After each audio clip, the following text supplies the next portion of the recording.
Hey guys, it's Dustin Michael here. I'm at Starfest. This is a live podcast. Anything goes here at Starfest 2019. I'm going to go walk down into the screening room. There is a Q&A going on with Ken Faree. So I'm going to walk down there and check that out. Give me a few moments to do that. Thank you.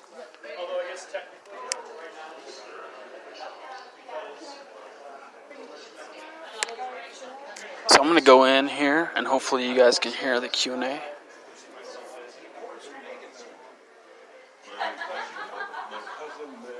husband is Postmaster General, recent Postmaster General of Indianapolis, Lenny Smith. When I stayed at my grandmother's house, there would be people who come in, generals from the military would come by, politicians would come by. It was just a lot of people. Really, they were highly trained, highly educated, and impressive people. And if you ask them, where did your people come from? I guarantee you, 99% of them would not know any further than Kentucky, South Carolina, Mississippi, Alabama, or those are Virginia, something like that. They'll know something about that, but they won't know any more than that. And that's one of the things that really is a kind of a stickler with me, because I don't know. It'd be nice to know. Call Dr. Gates. Get on his show. Seriously. You're right. I'm telling you. No, here's a good one about Gates. This is funny. I think this is great. See, Gates, my mother's a genealogist. no. Let me tell you. Really? Yes, for real. Oh, that's serious, yeah. That's you. Yeah. Don't go anywhere. I won't. Let me tell you this thing about Gates, though, right? He has this show where he takes people and he goes to the genealogy and tells you where you came from. So it's one of his first shows. He had all African Americans on it. He had Quincy Jones, the first black woman astronaut. He had what's that guy was on one with that thing? The Chinese guy and him, they were partners on the film. Chris Tucker was on it. Chris Tucker, that was on it. I'll give him somewhere. Chris Tucker, thank you guys. Who else? And several other, and all black, right? And everyone, I think Oprah. I think every one of them said, "Oh, I have Cherokee. I have Indian in my blood." Everybody said. And everybody. White people say that. It's true. Yo, but here's the deal. Wait. So they come back to read it. He's got all that information. Where they came from, where they were, what they did, what they're part of, and they said, every one of them said, you know what? You're not. Every single one. What? And Quincy Jones got pissed. Did you see Quincy? No, not about the Indian, but did you see it? You remember? He got pissed because Quincy's got so much white blood in him. Right. And they said, this is who your great-great-grandfather was. And you can see it. His face was balling up. He looked like, I don't want to be here. Who? What? It was exactly like that with Quincy. So that was funny. But again, I think that this film, I think they touch on a lot of things about blacks in horror. Of course, that's what it's about. But I think they whenever you talk about the black experience in America and our experiences together, whether we are Hispanic or Anglo-Saxon American, or whether we come from the Middle East, or we come from whenever you talk about the American experience, it is very complex and it is very difficult to deal with because the history. It's really, you got to see this thing, what is it again? With Gates? Reconstruction. You got to see that. Louis Gates, look it up. But there's another good one one, because I haven't watched that one yet, my mom did. But there's another one that they had after it here on Channel 6. Right. And it was about Josiah Henson. Yeah, I saw that. That one was Hey, guys, you got to tune in to Gates because what he does is not, most people say tune into this because we want you on our side. We want you to get our thing. It's not that. It's that he historically just takes you through what one side was thinking, the other side was thinking, what happened as generationally, decade after decade, what happened now.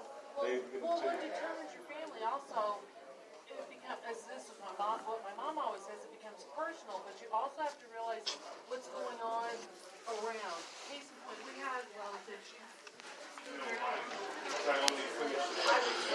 That was a little short Q&A with Ken Faree. I wasn't able to sit in there too long because I'm watching the booth, and we got Jason here. What's up? Live on the podcast. Hey, how's it going? I'm having fun, kind of. I'm really tired today. Yeah, we're all really tired, but that was just a little 5-minute Q&A. Hope you guys heard that. He's still going. Is it Ken? Yeah. All right. I'm gonna probably head back in there in a moment and check it out again. Yeah. Come on down here, you guys. It's a good time. Come down, and if anybody wants to come down and help us, we could use the help. There's a bunch of weirdos to look at too, man. Oh yeah. People watching here is fun. I know. People watching.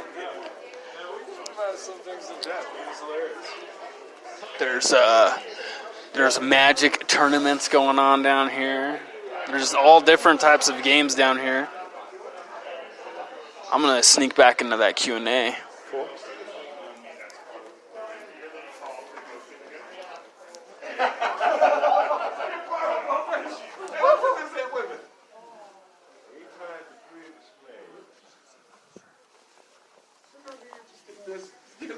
Shouldn't I know something about this guy? And go, why is he crazy? You know what I mean? They just skip right over it. And so, like Henson, I would remember, and my mother, because she went to Addicts, they got some black information on black history that I never got. I went to Catholic schools, so it was never mentioned. Yeah. I never, and I wouldn't find it anywhere else. But I tell my mother certain things. She said, "I know that." Well, you know. We got it in school. See, I had to wait till I was in my early 20s in New York doing the civil rights movements in that era to find out more about black history and what people have done and who had done. And I still didn't know this guy until I saw it the other night. I know. He was like fascinating. She is just you got to hear this story. What's his name again? Josiah Henson. Josiah Henson. And then what he did when he finally freed him, he took it upon him. He finally figured out, screw you, the white man does not care of my loyalty, integrity. They don't care. And so he finally got him and his family up to Canada. And what he started in Canada, it's just like, who knew this whole settlement? It was I had no idea this guy was like. I mean, he got the Medal of Honor, the highest medal from the president. He was, and this is a guy that was in slavery. Yeah. So and the Queen of England, and all of these other people were his supporters and loved him and met him and brought him over. And I'd never heard of the guy. Didn't know it until a couple of nights, about a week ago, something like that, or 2 weeks. I was in Indiana when I was watching. I said, "What? No kidding." Okay. So, I think that we're in a point of this country where discovery and knowledge is primary. It's something that we kind of open up Pandora's box, and we're going to have to look in, and we're going to examine it. And I think this is a time in this country where we can't say no. We can't say no to Mexican Americans. We can't say no to people that are coming from the Middle East or coming from Asia. We can't say no to Americans who have been here all of their lives, as mine were here since the 1700s. I'm sure some of your people were here in the 1700s as well. Can't say no. We can't refuse to not understand your frustration when you say, wait a minute. You understand? We've been here for all these years, and now you want to change it on us. You understand? We don't like the change. It's not what we used to. I get it. Believe me, I get it. I understand it. I understand where you're coming from, wholeheartedly. What to do about it is another issue. And I as I tell some people, I said, we're not, we're kind of stuck on this planet together. We're not until, what's his name? The guy, what are they out in Inglewood in L.A. What's the name? SpaceX? What do they call it? Musk. Yeah. Until Musk builds buses, we're going to be stuck here. So we got to figure it out. But I think films like this help. I think the most important thing is Gates, and Gates what he does, because when I saw it, I'm like you. I'm going, what? What? And it really affected me. And I've heard some terrible stories. See, where's that guy from Indiana? I need to snap his ass out. Yeah, because the thing I wrote has, the books that came before it, the books that they wrote 6 months ago, and the documentaries that they've done. They did one, a 90-minute documentary. I can't think of the guy's name now. I usually can. And then Spike Lee did 20 minutes on Oscar Robertson. And there was another documentary done years and years ago, but it didn't go very far. But all of it had specific quotations, episodes of racial violence in the state of Indiana, and what it did to the people. And it had and I did that, but in a dramatic form, and I have it all in 6 hours too. So you have no idea. Because I didn't want to get the book when it came out. I've already written this thing. That book came out. I said, compete with a book. And then one of my partners read it, and they said, yeah, you got to read it.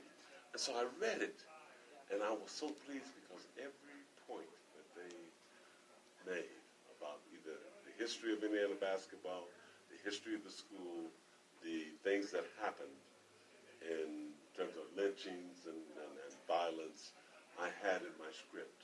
So I was very happy about that. I said, okay, I've not only have I created a dramatic piece, but I've also told the facts of what had happened in this period of time in my hometown.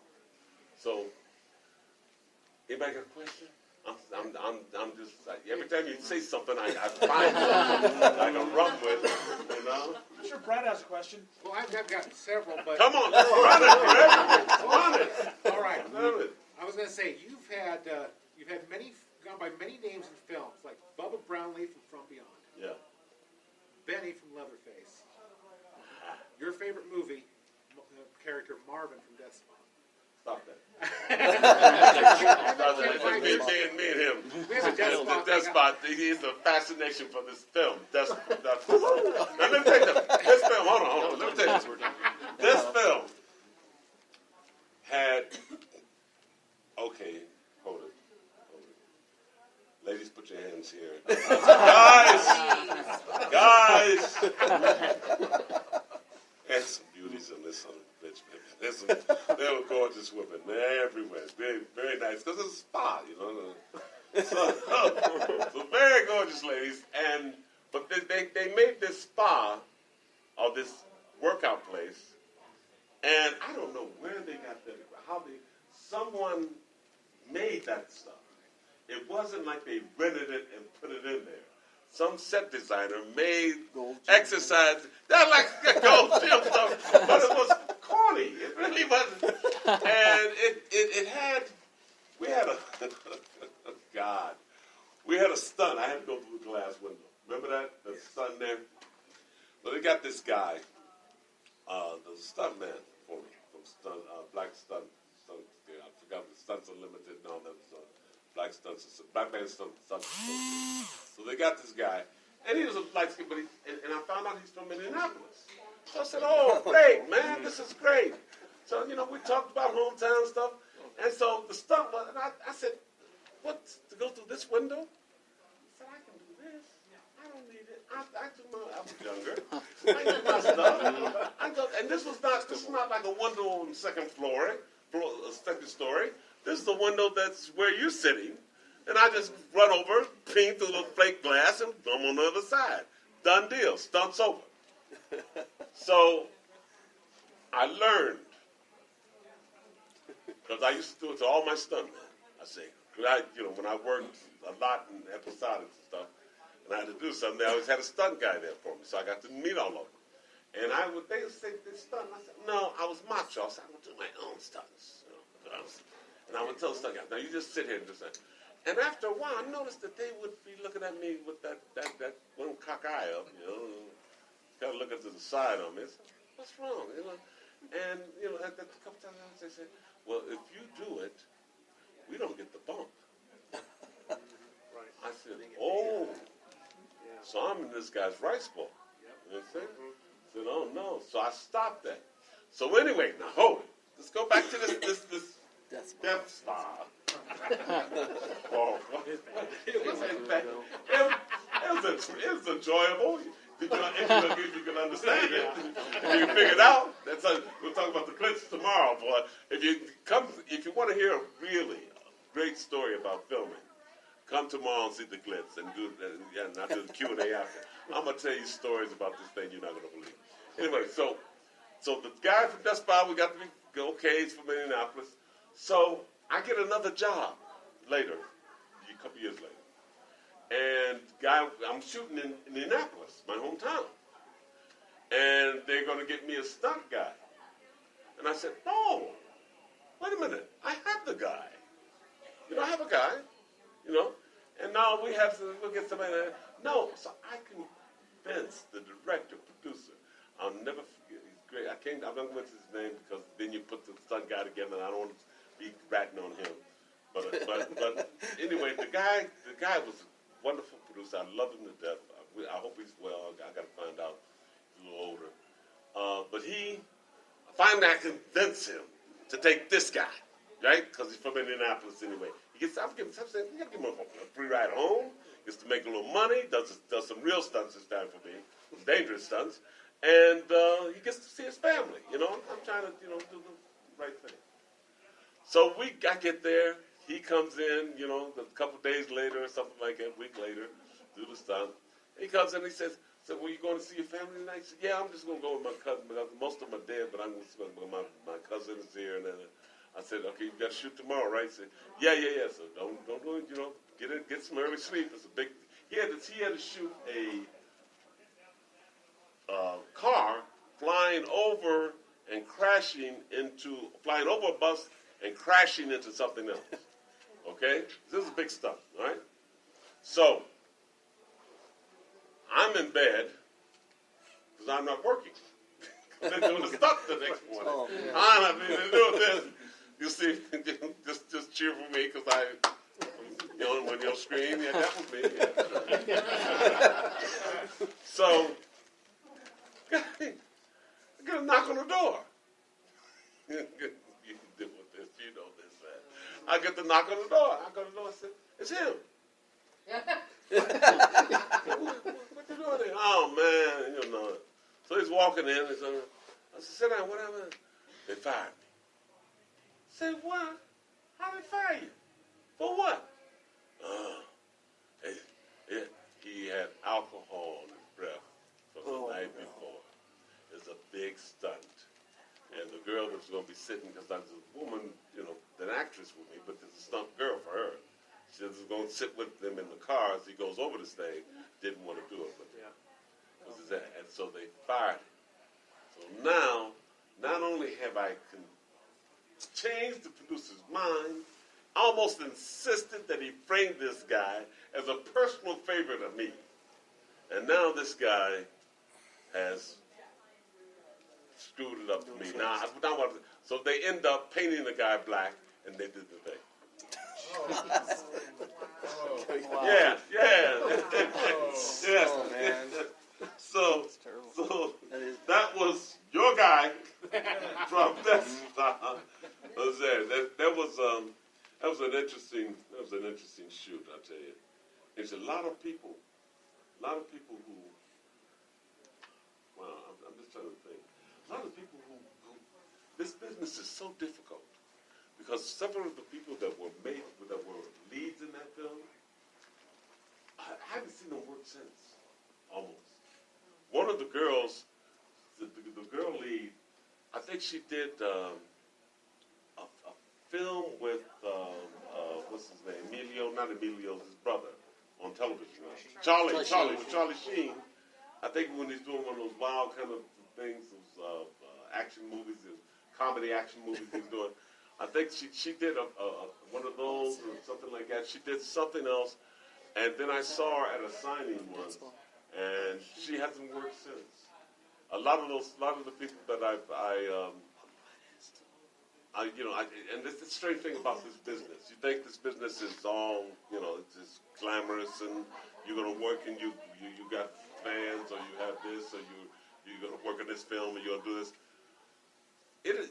It's a very there's a huge cemetery of actors who have never worked again and still alive. And I give you another great one. Does anybody know Robert Hooks? The name, Robert Hooks. Okay, I'm going to take you back, because you may go back with me a little bit. George C. Scott had a series, black and white series, late 50s, early 60s, called New York something, but it was a nighttime police precinct kind of deal. Anyway, you don't remember, it's okay. But it was like Hill Street Blues, but not quite as many people. It was almost like Kojak with the five detectives or whatever, And George C. Scott was the lead, and Robert Hooks, African American. You've seen Robert Hooks at Star Trek movies. He has played one of those guys, one of the commanders, or one of the officers in Star Trek. So if you look up one of Star Trek, you look for Robert Hooks, you'll see him. Robert Hooks was at that time probably the only African American on a series in TV. All right, back in those days. He ran with that for a while. He was like theater god in New York. I mean, in the black theater community. Robert Hooks, his family, his friends, and you just couldn't touch this guy. He was in another world, And Robert Hooks was that way in film for quite a few years. Robert Hooks come in. He's going to get the part. He was the name. So I read for Network with Frank McRae. You know Frank McRae. Remember the film Cars? Mm-hmm. With what's his name? What's her name's husband? The girl, the wife used to be a laugh at. What's her name? What's her husband? Used Cars, Kurt Russell. Kurt Russell. Remember Kurt Russell and Used Cars? You remember Used Cars? Yes. Remember the big black guy? And then, get the hell out the car. That's Frank McRae, all right? Oh, wow. Frank McRae, me, and then, so we're downstairs, and we're going up for Network. Network means that they've eliminated 25, 50 people. They come down to 3. And you got to go to Network, and there's probably 20 people in the office, 15 people in the office, or you could have a sound stage with 30 people in the bleachers and a little desk here and a chair here for the casting director and you read for them. And a whole sound stage, nothing else. But that's reading for Network. So I'm meeting Frank. They're doing it in an office upstairs in Universal, I think it was. And I meet Frank downstairs. I said, "Oh, it's me and you, Frank." He said, "Yeah, me and you, man." I said, "Well, okay, let's go do this." So we get upstairs, and we open the door opens and to the elevator, and we step out, and we step into the office, and there's Robert Hooks. And Robert Hooks looks at us like, oh shit. And you know what I'm thinking? What the hell is Robert Hooks here? They should give him the role. I mean, why is Robert Hooks auditioning? Why are we here? They got Robert Hooks. Right? That's the last time I've seen Robert Hooks in anything except for Star Trek. I don't see him in anything now. I haven't seen him in years, and I could name probably 25 or 30 other people that you've seen as noticeable faces that had careers that were working a lot that you don't see work anymore. So it's not. Someone was telling me, who was it? And I'll let you do this. Somebody was telling me, oh my guys, I had two friends. I grew up. I went to high school in Denver. I went to Annunciation High School, which is a great school. Oh my God. I went to great school. You know Annunciation? My dad got kicked out of there. Oh, okay. You go to there's a lot of them. No, that's all right. That's all right. I got. No, Let me. not for the reasons you would think, Uh, but you Listen, there were a plethora of reasons. I know a lot of guys because the guys were pointing them out to me. They say, "Oh no, what happened to him?" We had a basketball team. I was the all city, all state basketball player, folks, and we had a basketball team. And we had our junior year. We had this guy's name was Medina, Marvin Medina. Marvin Medina's done very well as a businessman in this city since then. But Marvin always had kind of an attitude where he was I do what I want to do. It's just his attitude. But I didn't pick it up that much in high school, but he was on a team, right? And so I said, I got 4 guards, Jesse. Who saw them? You saw them? You saw them come out of somebody saw them come out of it. They were telling me that Jesse Barbera and Bob Montez came here yesterday. We went to dinner. And so I said, Jesse and Bob at guard, Andy Lovato at guard, and Marvin Medina shoots his ass off at guard. I said, I'm a little worried about my forwards. I knew these 2 guys. But I said, we can win the championship with this if we got...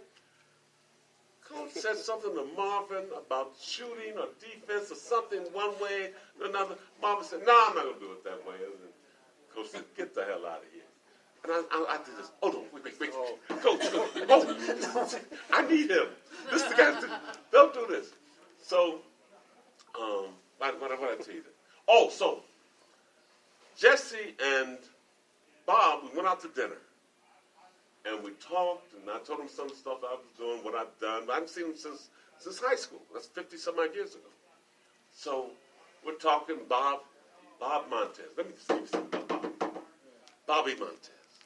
5'6". 110 pounds, 115 pounds wet in high school.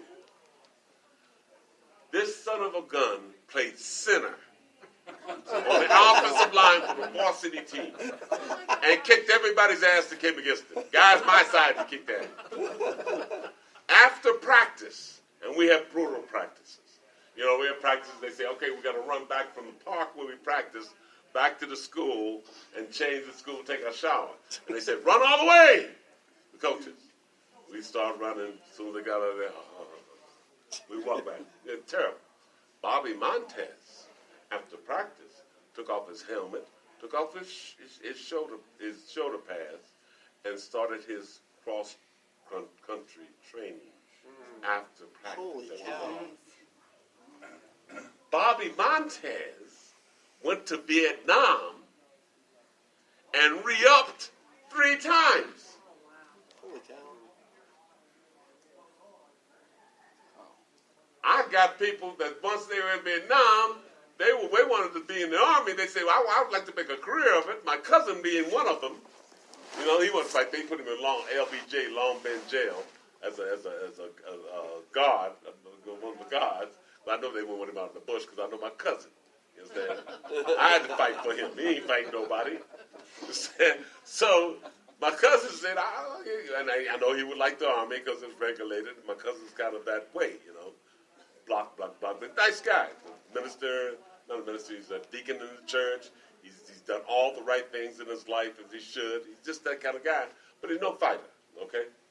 So my cousin said, I was going to re-up. They told me I was going to go back to Vietnam. I said, no, I'm not re up. And so Bobby Montez did. This is the kind of guy this guy was. So we're having dinner and that kind of thing. And Bobby said, gee, kid, it's nice to know you, you know? Said somebody that really got out there and did something special in movies, and really did something great. And I had to look at him. And I said, Bobby, there's always a price to pay. Nothing is as green as it looks from this side as it is on the other side. Is there? You may think it looks like great, I'm having a great life and that kind of thing, but if you look at what I'm carrying behind me, you might not want to be in this position. You understand? And what other people are as well. So, what else? Give me another question. Well, you've got another thing. But after you're done, if you can come back to our mixer for just a little bit. I'm here all day. You got a thing downstairs in the Now? main events. So I'll take it now. But I tell you what, if Ken's up to it and he's been here talking, loves talking to everybody, we're gonna have that mixer back in here at 9:45 after Dawn of the Dead. Have a few drinks. Bring a few drinks. With you. Bring a few drinks. Come loaded, guys, and I'll dig up some stories that I guarantee you will never hear from anybody else. Okay? If you can't make it tonight, remember Ken's got a main events Q&A at 2:00 tomorrow, Yes. and we're The gonna show Glitz said what time? 7? 6?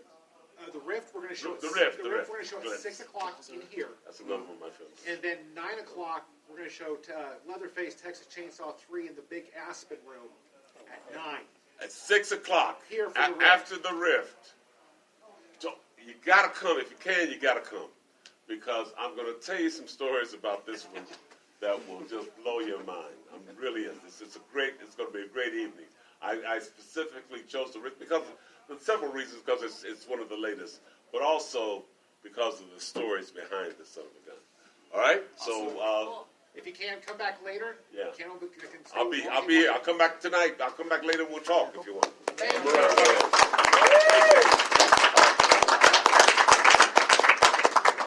Yeah, I gotta run downstairs And I'll take you where we go there. and kiss babies. I think. Shake hands.